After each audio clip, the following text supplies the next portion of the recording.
Em nome do Pai, do Filho e do Espírito Santo. Amém. Inspirai, Senhor, as nossas ações e ajudai-nos a realizá-las, para que em vós comece e para vós termine tudo aquilo que fizermos por Cristo, Senhor nosso. Amém. Santa Maria, Mãe de Deus, rogai por nós. Em nome do Pai, do Filho e do Espírito Santo. Amém. Muito bem, uma alegria estarmos juntos no nosso primeiro programa ao vivo deste ano de 2017. E nós iremos começar este ano tratando de um tema bastante polêmico, mas muito importante, que é o ensinamento da Igreja a respeito dos métodos anticoncepcionais, ou seja, a contracepção. Nós já temos algum material sobre isso no nosso site, mas de uma forma geral é material bastante antigo, também pela qualidade do vídeo e talvez não tão direto no assunto como nós iremos falar nesta aula. Bom, aqui para nós falarmos daquilo que é a atitude da Igreja Católica com relação aos anticoncepcionais, a primeira coisa é que nós vamos ter que dividir em dois capítulos, duas partes diferentes. A primeira delas é a doutrina da Igreja Católica, que é contrária ao uso dos anticoncepcionais, porque os anticoncepcionais que estão disponíveis no mercado são abortivos. Ou seja, anticoncepcional é somente aquilo que, digamos, seria o rótulo externo.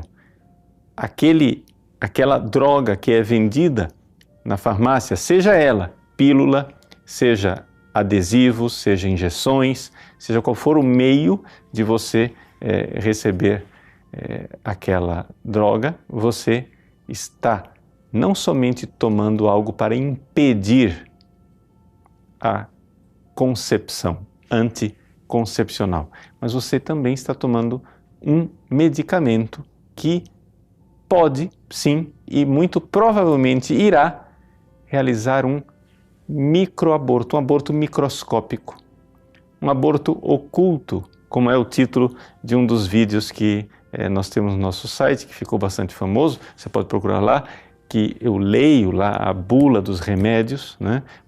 Remédios não, das drogas, né? Que estão lá, os fármacos que mostram claramente o que é que eles fazem. São realmente abortivos. Mas eu gostaria hoje de acrescentar algo àquilo que já foi dito naquele vídeo dos abortos ocultos. E quero indicar para a sua leitura um livro de um pastor protestante. Porque aqui eu gostaria também de me dirigir não somente ao público católico, mas gostaria de me dirigir também ao público evangélico. Por quê? Porque de uma forma geral, né, dentro da Igreja Católica, aqueles que são bons católicos sabem do ensinamento da Igreja com relação aos contraceptivos, mas de uma forma geral os evangélicos, de forma esmagadora, todos eles tomam anticoncepcionais e acham que são pró-vida, né? Ou seja, os pró-vidas evangélicos todos tomam anticoncepcionais e não vem problema nenhum nisso. Pois bem, está aqui um livro de um pastor protestante que, com muita coragem, o pastor Randy Alcorn, ele escreveu este livro que está aí à disposição para aqueles que quiserem, está em PDF, mas também aqueles que têm o Kindle da Amazon, está à disposição para que você possa ler no seu Kindle em inglês, e seria uma boa ideia, não é? Que as casas editoras evangélicas se dispusessem a traduzir este texto, que é um estudo, uma pesquisa feita por este pastor evangélico.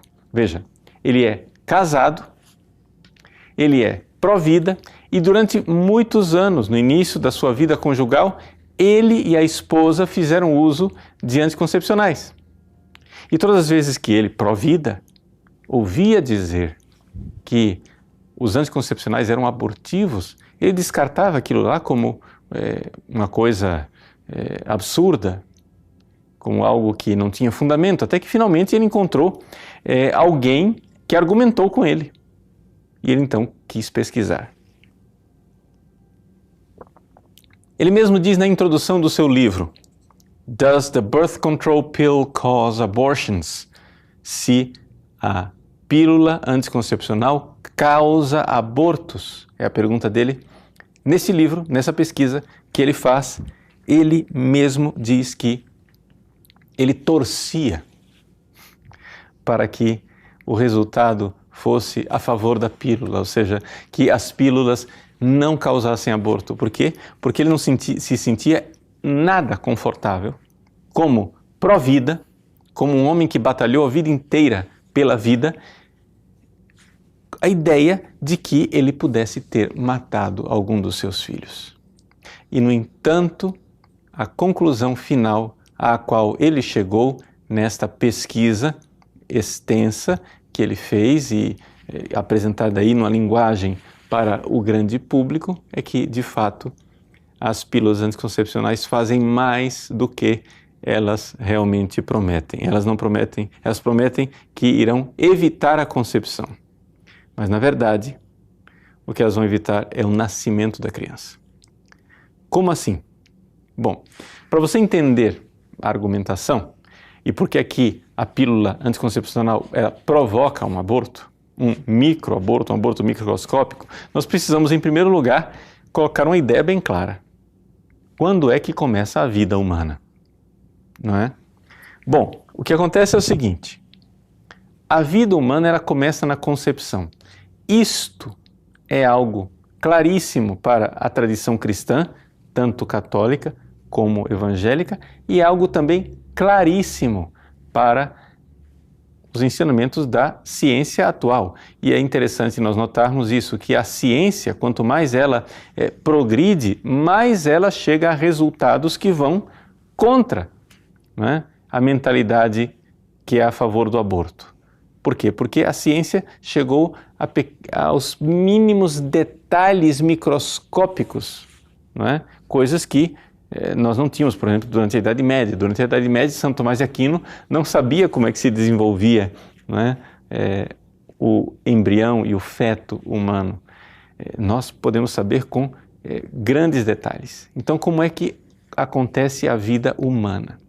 Bom, o que acontece é o seguinte, nós temos dentro do tubo uterino da mulher, acontece a concepção.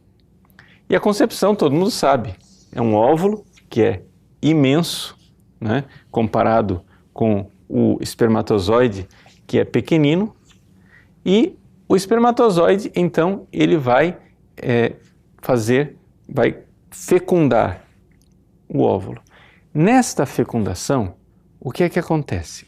O espermatozoide ele precisa romper uma camada espessa, né, do óvulo, que ainda não é a fecundação. Ele, então, uma vez que ele rompe essa coroa externa do óvulo, ele entra e deve penetrar uma segunda membrana. Nessa segunda membrana é que finalmente, então, acontece a concepção. O espermatozoide, então, perde, né, o seu tentáculo, se expande para dar espaço à formação daquilo que são os 23 cromossomos, não é? O pronúcleo masculino. Vai se formando também, a informação para o óvulo já chegou de que foi fecundado e o óvulo começa a preparar o pronúcleo feminino e os dois pronúcleos então se unem.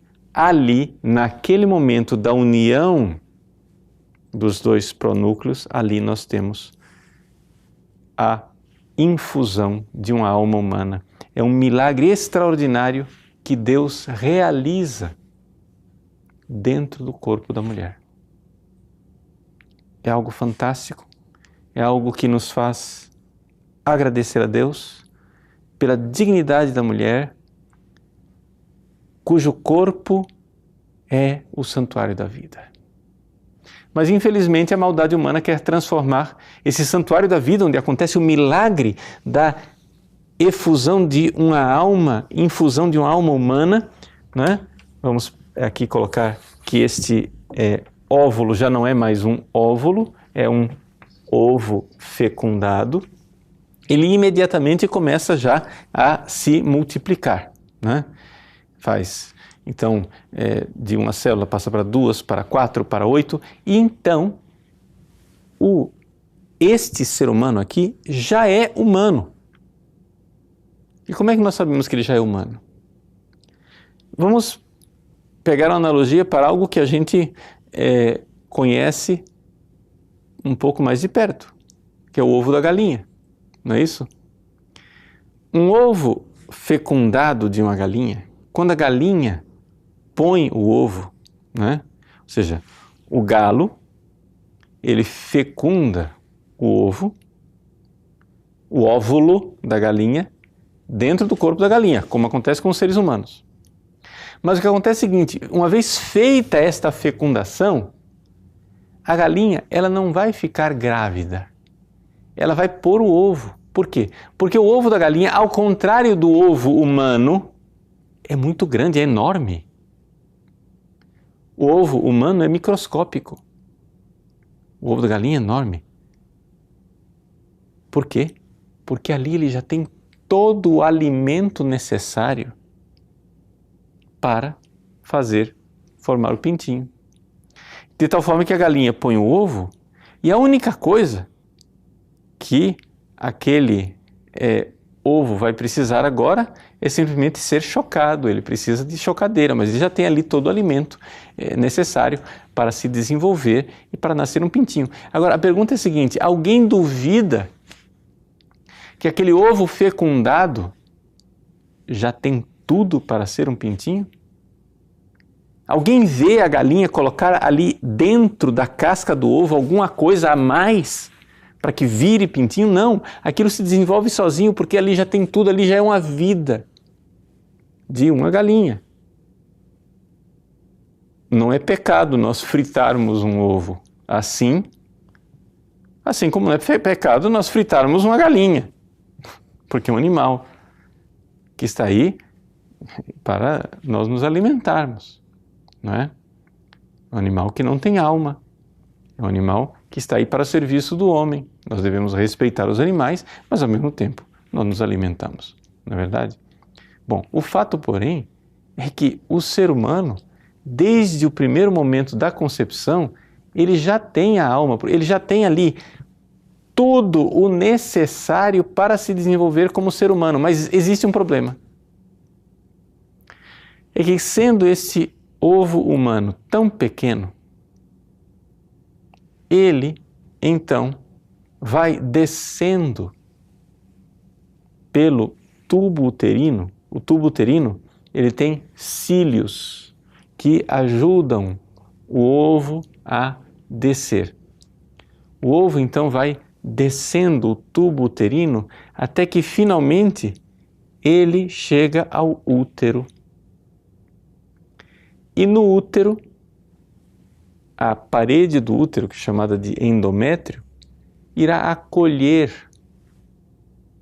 né, este pequeno, que já não é mais um ovo, né, é um blastocisto, é o nome, mas é uma criança, né, ou seja, é um ser humano, é uma vida humana, porque desde a primeira célula já é uma vida humana. Ele vai acolher, né, esta microscópica criança, e a mãe, então, vai como que agasalhar esta criança no seu útero, dando a ela alimento e oxigênio. São as duas coisas que a mãe dá para a criança. É esta a maravilha do início. O problema é o seguinte, que este bebê, ele tem 7 dias. Então, aqui está, né, digamos assim, o tubo uterino. Ele tem 7 dias para descer daqui do tubo uterino e fazer a sua nidificação no útero. Então, ele tem 7 dias para percorrer, para fazer esta viagem. Vamos fazer uma analogia para você entender. Você que é mãe. O seu bebê, que acaba de ser fecundado, ele está numa nave espacial. Só que essa nave espacial, ela só tem oxigênio e alimento para 7 dias. O seu bebê na nave espacial, ele faz uma viagem, não é? Que ele tem que terminar essa viagem em 7 dias. Quando ele chega, não é, no útero da mãe, ele bate na porta para que a mãe então dê a ele comida e oxigênio. A comida é um açúcar, né? A parede do útero é rica nesse açúcar, onde ali ele vai receber o primeiro alimento até que finalmente ele vai se formando e, como que num processo de enraizamento, que é chamado de nidificação, ele vai, né, procurar a corrente sanguínea da mãe para dali receber também oxigênio, vai se formando e aí se torna, né, o pequeno embrião. Agora veja só. Imagine uma criança, você que é mãe.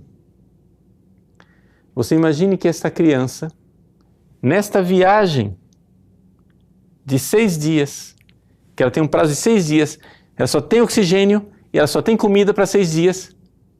Ela bate na porta da mãe e a mãe fecha a porta.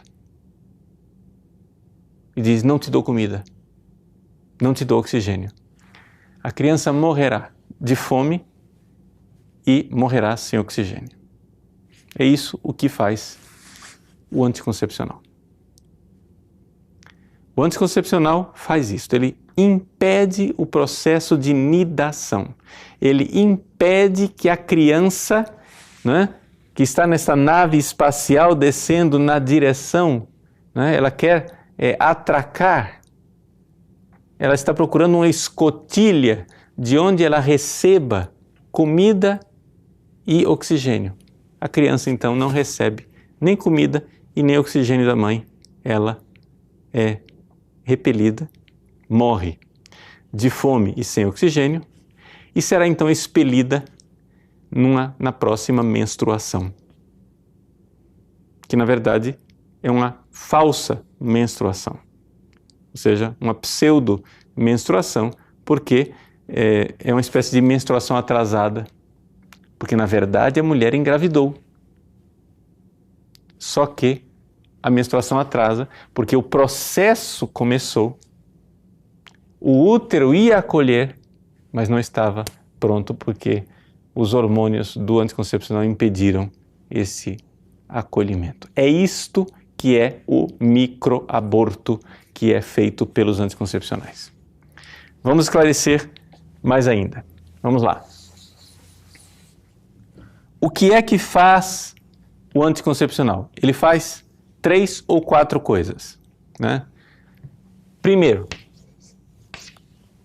o anticoncepcional, por causa dos hormônios dele, ele causa um espessamento do muco cervical, ou seja, o muco no aparelho reprodutor da mulher, que é uma espécie de rodovia que conduz o espermatozoide até, né, o lugar onde ele irá fecundar o óvulo. Esse muco, exatamente, é baseado no estudo desse muco, né, que foi desenvolvido o método Billings, que o pessoal diz, é o método da tabelinha. Não é questão de tabelinha, é questão da observação do corpo da mulher. Tá? É a observação deste muco cervical. Muito bem, não vamos aqui ensinar o método Billings, porque não nos cabe fazer isso agora. Mas a primeira coisa que o anticoncepcional tenta fazer para impedir a concepção, né, é a questão do muco cervical, que fica espesso. Mas não é garantia. Pode ser que o espermatozoide passe por isso. Segunda coisa que o anticoncepcional faz, né, é que ele tenta impedir a ovulação.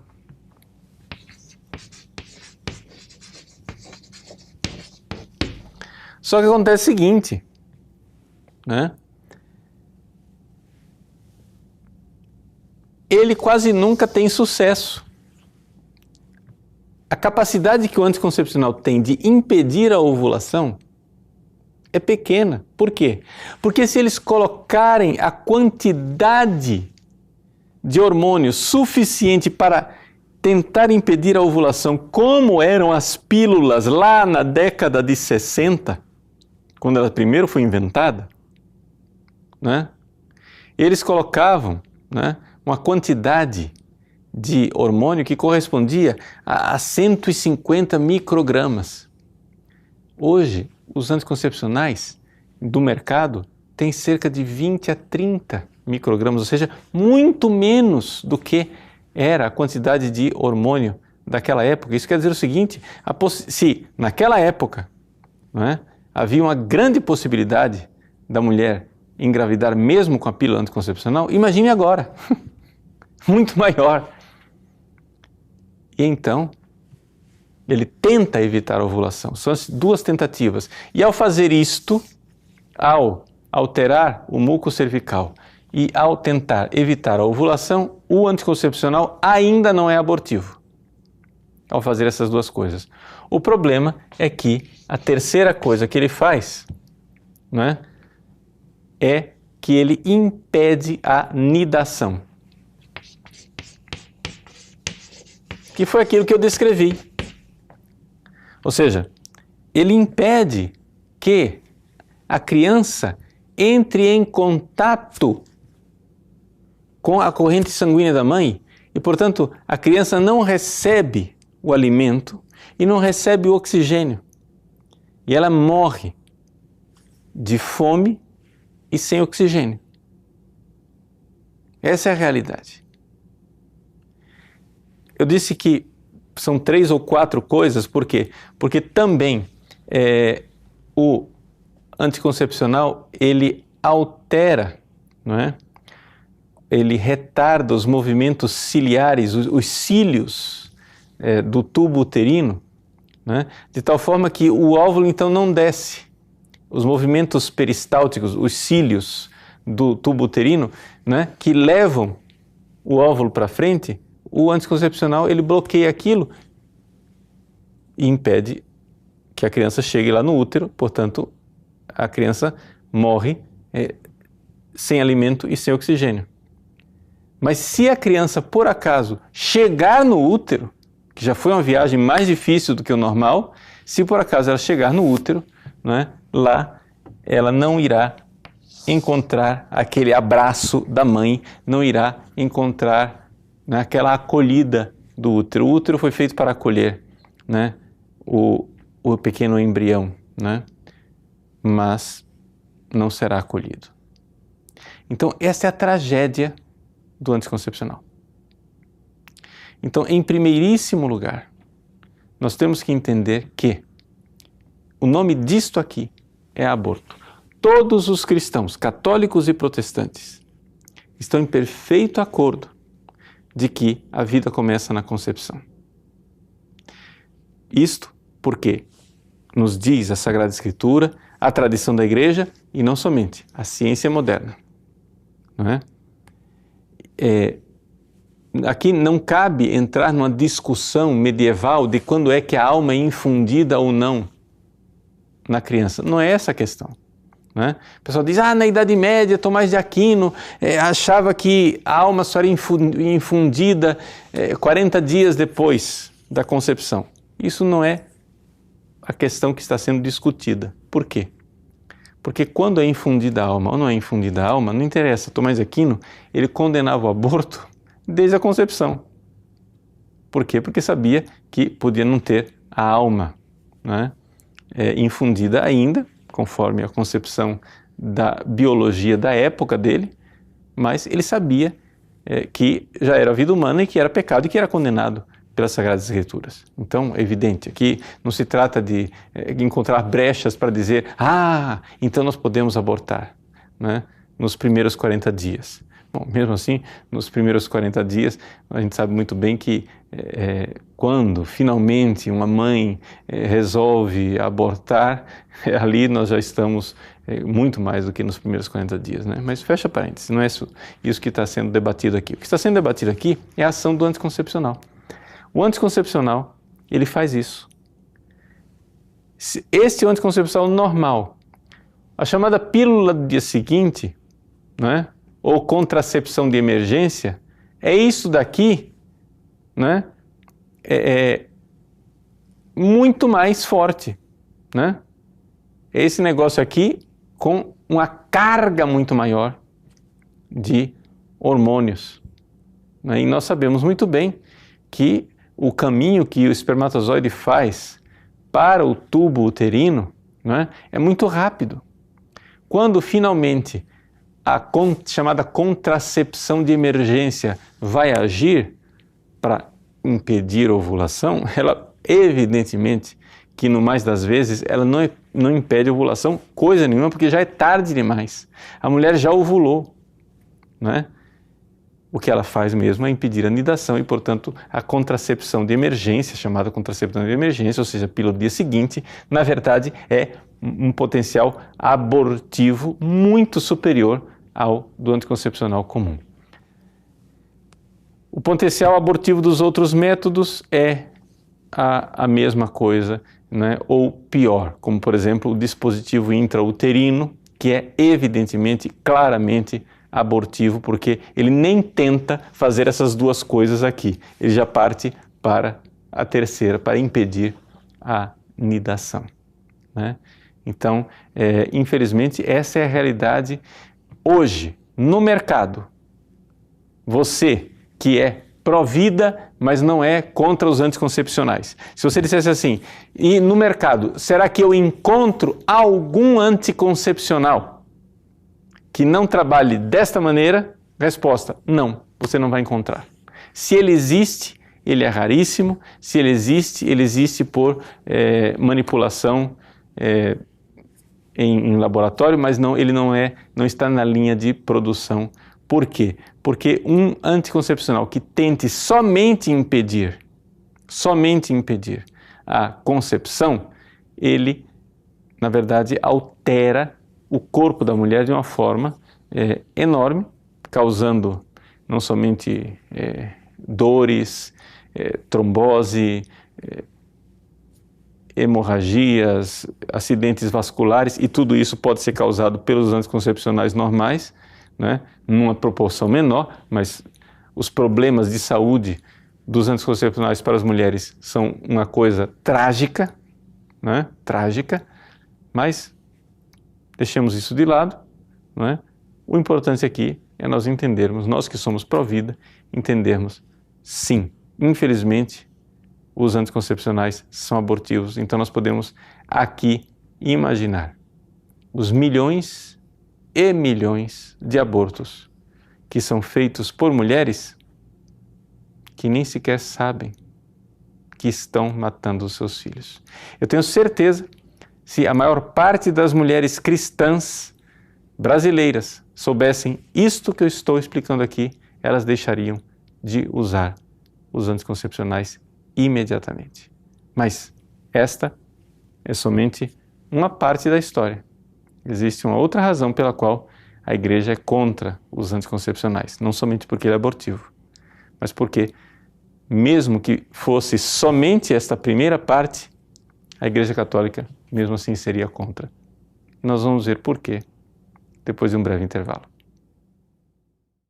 Voltamos então para continuar o nosso ensino a respeito da Igreja e os métodos anticoncepcionais. Por que é que a Igreja ela é contrária aos métodos anticoncepcionais? Bom, a primeira coisa porque a Igreja é a favor da vida e é a favor de filhos numerosos. E se você é cristão, é uma coisa que os evangélicos precisariam meditar muito, não é? Se você é cristão, você deveria fazer o santo propósito de exorcizar da sua vida o pensamento materialista e ateu. Por que é que a mentalidade contraceptiva é uma mentalidade materialista e ateia? Vamos dizer por quê. Para ensinar isso, eu dou a você duas alternativas. Você é católico ou você é evangélico, cristão. Você crê na vida eterna, você crê no céu, não é verdade? Muito bem. Você não é um ateu, Estou partindo desse princípio. Você crê na vida eterna. Muito bem. Então vamos lá. Vou dar duas alternativas. Alternativa A, alternativa B. Alternativa A. Você é o 10º filho de um favelado. Ok? Sua família é muito pobre. Você é o 10º filho, subnutrido, passa fome, tem dificuldade enorme no seu desenvolvimento, baixo rendimento na escola, depois consegue arranjar somente um subemprego, você tem grandes dificuldades sociais, quem sabe até contrai doenças, tem um problema, passa uma vida miserável. Mas como você é temente a Deus e você sabe o caminho do céu, depois de uma vida tremenda e desastrosa, você chega a Deus e irá viver a glória eterna com nosso Senhor Jesus Cristo. Essa é a alternativa A. Ok? Então, a alternativa A é fácil. É você ter uma vida miserável, sendo o 10º filho de um favelado. Alternativa B. Não existir. Você nunca existir. Vamos lá, escolha. Eu até hoje não encontrei uma pessoa que, crendo no céu, dissesse, eu escolho não existir. Nunca encontrei essa pessoa. Todos ficam chocados pela minha pergunta e dizem, puxa, padre, alternativa A, eu prefiro sofrer e ir para o céu do que nunca existir. Pois é. E por que é que você faz para os seus filhos a escolha que você não faz para você? Responda para Deus, não precisa responder para mim. Por que é que você, com coração de pai, com coração de mãe, com um pai que crê, você é um crente, você crê no céu, você escolhe de forma egoísta viver uma vida melhor? Porque veja, essa lógica de que, não, para que colocar um filho neste mundo para sofrer? Essa é a lógica dos ateus materialistas. Muito bem, só tem essa vida. Se só tem essa vida, então, muito bem, vamos lá, né? Vamos evitar filhos para que eles não venham sofrer, já que a única felicidade que eles vão ter é essa daqui. Mas você não é um satanista, você não é uma pessoa má, você vai ensinar aos seus filhos o caminho do céu. Você não está povoando o inferno, você está povoando o céu. Então, em primeiríssimo lugar, a igreja, ela é a favor da vida, ela é a favor de filhos e filhos numerosos. Agora, nós, seres humanos, nós sabemos também que nós não somos os senhores da vida. E quem dá a vida e quem dá a morte é Deus, e nós sabemos que quando nós tratamos de vida humana, nós estamos num território sagrado. E, portanto, os métodos anticoncepcionais, mesmo que eles não fossem abortivos, mesmo a camisinha, que não é abortiva, né? Mesmo o coito interrompido, que não é abortivo, né? Mesmo assim, a igreja é profundamente contra estes métodos. Por quê? Porque eles dão ao homem um poder que o homem não tem. O poder de decidir quem vai viver, né? E de interromper, de artificialmente, né, interromper o processo da vida de tal forma que a relação sexual entre o homem e a mulher se torna, né, uma masturbação a dois. A camisinha e o coito interrompido faz com que a relação que é para a vida se torna uma masturbação a dois. E isso altera tremendamente a forma espiritual com a qual você tem relação sexual com sua mulher. Porque quando você tem, vamos lá, você que é casado, você sabe disso. Quando você tem relação sexual com a sua mulher e ali existe uma possibilidade de gerar vida, você sabe, você tem relação de uma outra maneira. a sua alma entra naquela relação sexual. Então, por quê? Porque você está dando vida. Você sabe que ali existe um sacrifício de si e não somente dois egoístas que se divertem. E aqui é essa a realidade profunda pela qual a Igreja Católica é contra os métodos contraceptivos. Em primeiro lugar, porque eles limitam a vida, criam uma mentalidade contraceptiva. A Europa está aí morrendo. Por quê? Porque os europeus não têm a coragem de ter filhos. Um casal europeu, quando tem filho, tem um. Mas um número enorme de casais não tem nenhum.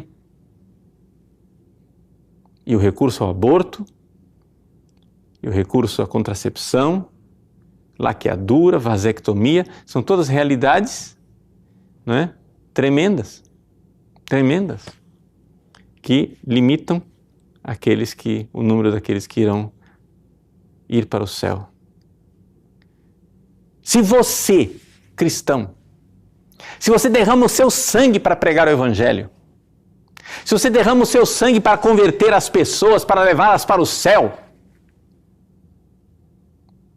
como você um dia vai estar diante de Deus e dizer: eu me esforcei para que numerosos irmãos fossem para o céu, mas eu nada fiz para que meus filhos nascessem e fossem para o céu? Pergunto eu, responda você, mas não responda para mim, responda para Deus. E aqui está a grande verdade, me desculpem, mas coerente é a Igreja Católica com o seu ensinamento. Então, pensem bem, vamos pensar se você crê no céu ou se você está se comportando como um ateu. Pois bem, ditas estas duas partes do nosso programa hoje, né? Ou seja, porque os anticoncepcionais são proibidos porque são abortivos, né? Porque aqui os anticoncepcionais são proibidos porque eles têm uma mentalidade contraceptiva e que dão ao homem um poder que ele não tem, né? Podemos agora falar brevemente, muito brevemente, porque é que a Igreja é a favor dos métodos naturais, né? O método mais famoso, não é o único, mas o método mais famoso é o chamado método Billings, né? A Igreja Católica ela também não é a favor do método Billings, do método natural, de forma indistinta. Um casal, para usar o método Billings, ele precisa ter uma razão. Por quê? Porque, lembre, nós não podemos transformar o método Billings no contraceptivo católico. Nós temos que ser abertos à vida, não é isso? Então, se é assim, nós precisamos entender o seguinte: usar sabiamente o método Billings. O método Billings ele é usado sabiamente, por exemplo, para espaçar a gravidez. A mulher acaba de ter um filho, não é? Vamos dar um tempo para o seu organismo se recuperar. Quem sabe a mulher tem uma saúde um pouco mais frágil, ou quem sabe ela teve que fazer um parto cesáreo e ela precisa de mais tempo para que o seu útero se recomponha.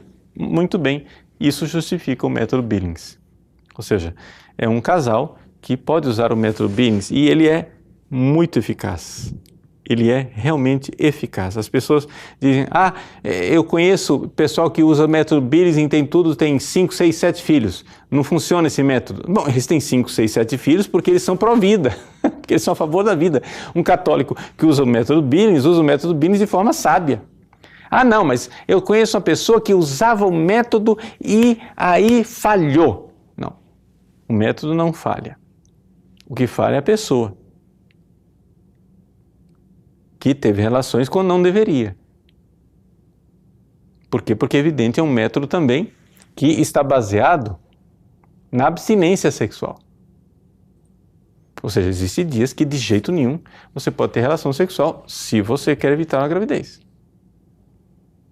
Pessoas que têm problema com gravidez de risco, problemas de que não podem engravidar por alguma razão séria, essas pessoas podem tranquilamente usar o método Billings, né? Agora, outra coisa que nós católicos cremos, né, e cremos verdadeiramente é que o sexo não é o ar que a gente respira. É possível manter a castidade. A castidade, com a ajuda da graça de Deus, né, ela é possível. Então, vamos lá.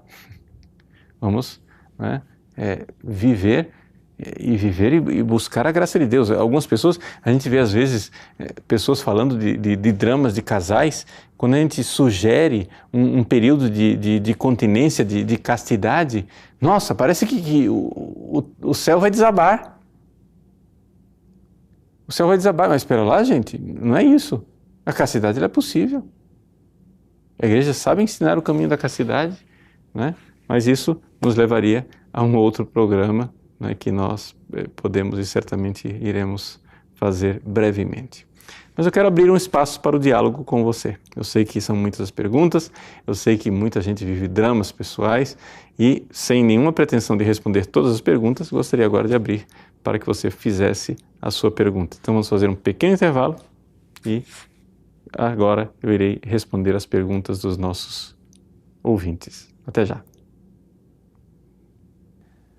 Muito bem, nós retornamos então para responder as espinhosas perguntas. Veja, eu sei que eu, com esse programa, estou criando uma série de dificuldades para muitas pessoas, mas me desculpem, em consciência, como pastor de almas, eu não posso ficar tranquilo sabendo que as pessoas estão matando os seus próprios filhos sem saber. Eu sei que esse programa veio para incomodar você. Você pode até estar com raiva de mim, porque você não queria ouvir essa verdade, né? A verdade é verdadeira, ninguém prometeu que ela seria agradável, né? Então, vamos lá. Primeira pergunta, do Wenderson. Mas e aí, vamos ter filhos à revelia, sem condições, colocar crianças no mundo e não dar o melhor para elas é o mesmo que cometer um aborto. Espera lá. Se você estivesse no mundo sem condições, você que crê em Deus e crê no céu. Porque, veja, uma das coisas que é difícil colocar na cabeça das pessoas. Gente, Deus nos colocou nesse mundo aqui para sermos felizes aqui. Só que Adão e Eva estragaram nossa vida aqui com o pecado. Então, infelizmente, o nosso egoísmo torna a nossa vida essa miséria que está aí. Bom, considerando que esta vida aqui não é, né, um mar de rosas para ninguém, mesmo assim, a vida é um dom, a vida é uma graça. Eu duvido que você, se colocando no lugar do seu filho, você não quisesse viver para ir para o céu, se você crê no céu. Colocar uma criança nesse mundo sem dar condições não é a mesma coisa que um aborto. Primeiro porque você irá batizar o seu filho. E com isso ele já será encaminhado para o caminho do reino dos céus. Segundo, você vai ensinar ao seu filho o caminho do céu. E é lá que nós seremos felizes. Então não é a mesma coisa que um aborto, né? Mas eu estou falando com pessoas que creem. Eu poderia fazer esse programa aqui com toda uma argumentação somente baseada na razão filosófica e humana para mostrar que até aqueles que não creem deveriam evitar o aborto. Mas como a maior parte das pessoas que acessam esse site crê, eu já quero mostrar para você e dizer para você aquilo que deve ser. Então, veja o que você está... Se coloque no lugar do seu filho e responda. Jordana, Padre Paulo, sua bênção. Como uma ginecologista católica deve se portar em relação às pacientes que procuram DIU e anticoncepcionais? Então, veja só. Nós temos que lembrar o seguinte, o que é o DIU e o anticoncepcional? Do DIU eu falei pouco, então vamos explicar o DIU. O que é o DIU? O DIU é o chamado dispositivo intrauterino. Então, o dispositivo intrauterino é um objeto, né, geralmente de plástico, que se coloca no útero da mulher, que causa uma espécie de inflamação no endométrio. E então, quando a criancinha desce, ela vai então procurar um ninho, né, no útero da mãe, e então acontece a mesma coisa. Ela morre sem oxigênio e morre sem alimento. Então, gente, o princípio é muito fácil. Vamos mudar a pergunta. Olha só, olha a pergunta. Como uma ginecologista deve se comportar com relação ao DIU e os anticoncepcionais? Bom, vamos lá. Como uma ginecologista deve se comportar diante de pacientes que pedem para matar os seus filhos sem comida e sem oxigênio? Está respondida a pergunta? Porque é isso que vai acontecer, não é isso que vai acontecer? E a ginecologista, mais do que ninguém, sabe que é exatamente isso que vai acontecer. Nós, leigos no assunto, podemos assim estar enganados, a gente não estudou, né, embriologia, a gente não sabe os mínimos detalhes da ciência. Ela sabe, ela estudou. Então como é que ela deve se portar? Não, mas aquela pessoa ela não é católica. Ela não tem os mesmos valores que eu tenho, então ela pode. Não, espera lá. Como é que você se comporta diante de uma mulher que não é católica e que quer matar os seus filhos sem comida e sem oxigênio? Você vai dizer, não tem problema, ela pode porque ela não é católica? Eu acho que não tem sentido. Então, eu sei que com isso, uma ginecologista católica vai enfrentar uma barra pesada, sei que os colegas, né,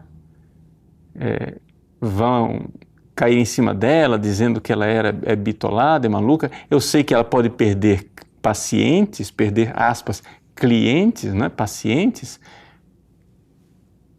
Mas veja, existem certas profissões que exigem um testemunho mais duro. A profissão, ela escolheu, é uma vocação para a vida, e é tão importante, ginecologistas católicas, que viva o seu martírio, viva, né, verdadeiramente a sua vocação. Rodrigo, uma mulher casada que usa o DIU pode comungar? Então, essas perguntas são todas muito fáceis de responder. Uma mulher casada que mata os seus filhos sem comida e oxigênio pode comungar? Responda. Pronto. Porque, gente, não, mas essa é tomar uma pílulazinha. Plique. É que da sua parte é tomar uma pílulazinha. Para o seu filho é matá-lo sem comida e sem oxigênio. Simples assim. Mas não é todas as vezes, existe uma hipótese. Muito bem, então faz assim. Você pega os seus filhos, coloque dentro de um prédio, tá? E aí você aperta um botão. Existe uma hipótese de 50% de que o prédio exploda. Você aperta o botão? É que todas essas perguntas, né, essas perguntas são facílimas de responder, gente. Sabe por quê? É só você personalizar a pergunta, ou seja, você colocar uma pessoa ali. Por quê? Enquanto você pensa, é uma pílula, é um DIU, não é? É um adesivo, é uma injeção. Não, mas olhe para os seus filhos que estão lá no berço, que estão lá na cama, e diga, eu tomaria uma pílula para curar a minha saúde, sabendo que ao curar a minha saúde eu vou matar o Joãozinho, a Mariazinha, meu filho que eu estou olhando no rosto. Eu não faria isso. Mas eu sofro, mas dói. É o problema, por exemplo, o problema eterno da endometriose, não é? E do ovário policístico, não é? Gente, os médicos ginecologistas católicos vão ter que estudar e vocês vão ter que achar outros meios. Por exemplo, a história do ovário policístico, né? Existem outras formas de tratamento. Existem outras formas de tratamento, só que são trabalhosos, exigem mudança de hábitos alimentares, exigem que a pessoa faça esporte, etc e tal, mude a sua vida, isso e aquilo, e aí as mulheres são indisciplinadas, os médicos já supõem que elas vão ser indisciplinadas, é mais fácil, eu passo o anticoncepcional para ela. Pronto, resolveu. Resolveu. Não. Por quê? Porque, veja, eu tenho sei lá que doença, não me interessa que doença você tenha. Mas se a doença que você tem está colocando você em risco de matar seu filho sem comida e sem oxigênio, meu irmão, eu não sei que pergunta é essa que você está fazendo para mim. Então, existe um outro meio também. O outro meio é ficar sem ter relações sexuais. Não é? A pessoa quer tomar hormônios, aqueles hormônios vão colocar em risco a possibilidade de gravidez. Então, muito bem, então fique sem relações sexuais. Não é? Como você ficou durante muito tempo. Claro que existem casos graves, né?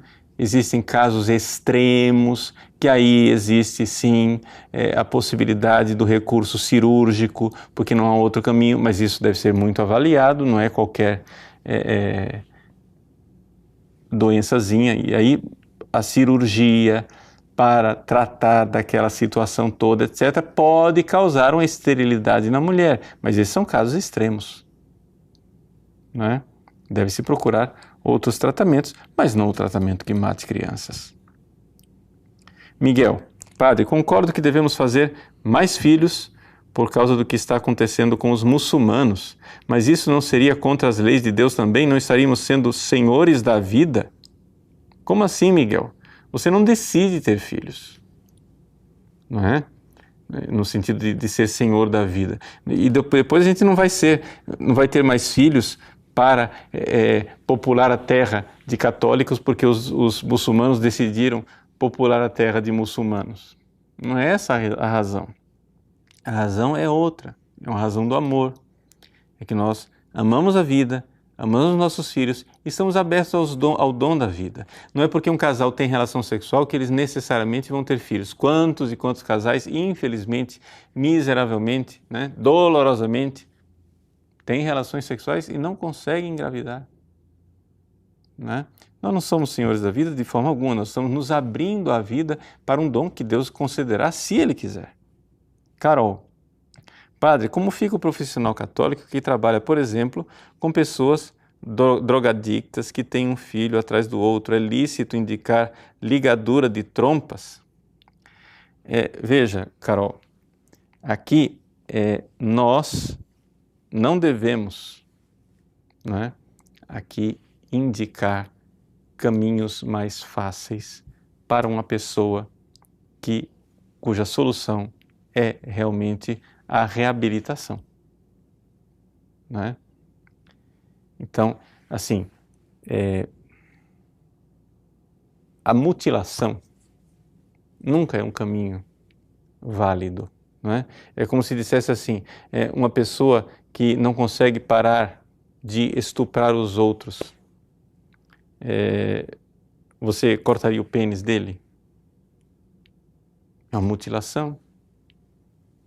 A mutilação ela é possível moralmente, mas se eu tiver uma razão muito séria, gangrena, então pronto, tenho que mutilar, né, uma perna, etc. Não é que seja um absoluto moral, mas eu preciso ter uma razão muito séria para fazer isso, não é?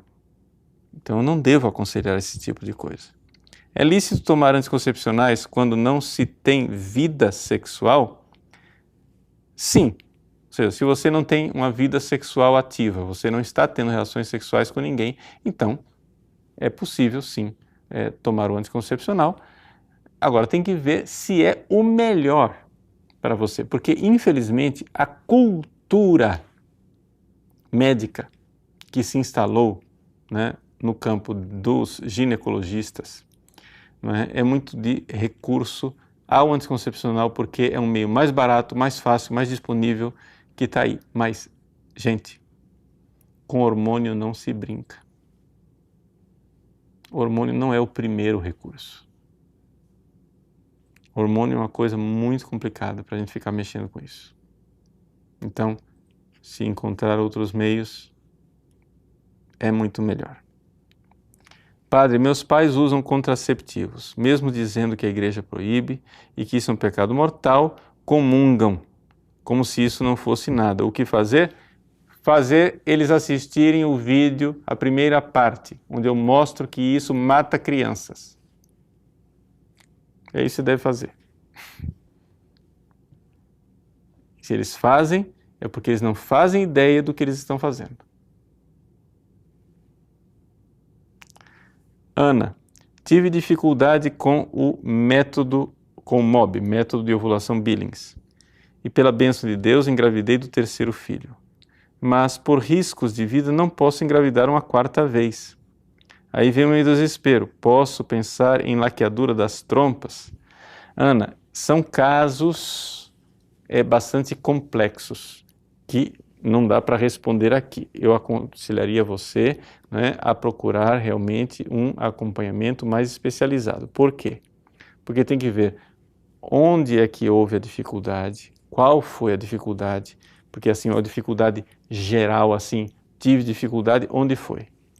Segunda coisa, qual é a situação do seu marido, se ele cooperava no método ou não, se o problema, né, era físico ou era um problema de disciplinar, como é que está a sua situação, o seu relacionamento com o casal, como é que está tudo isso, todos esses fatores, eles colocam uma série de interrogações para que eu possa sugerir para você, né, um caminho de solução, né?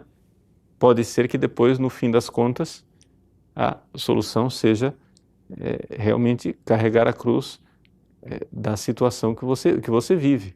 Mas a laqueadura, ela só é possível, uma extração do útero, etc. e tal, essas coisas, em doenças graves que afetam realmente a saúde da mulher, que não é propriamente a laqueadura aqui, mas, ou seja, cirurgias que tornam a pessoa estéril, né?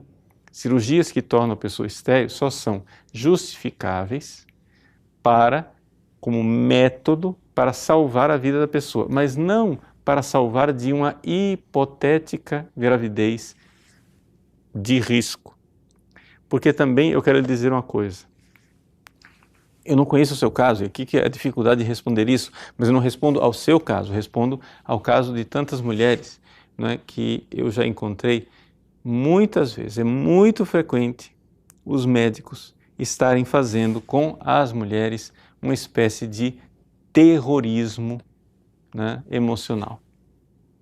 Ou seja, os médicos eles são treinados para diminuir a população mundial.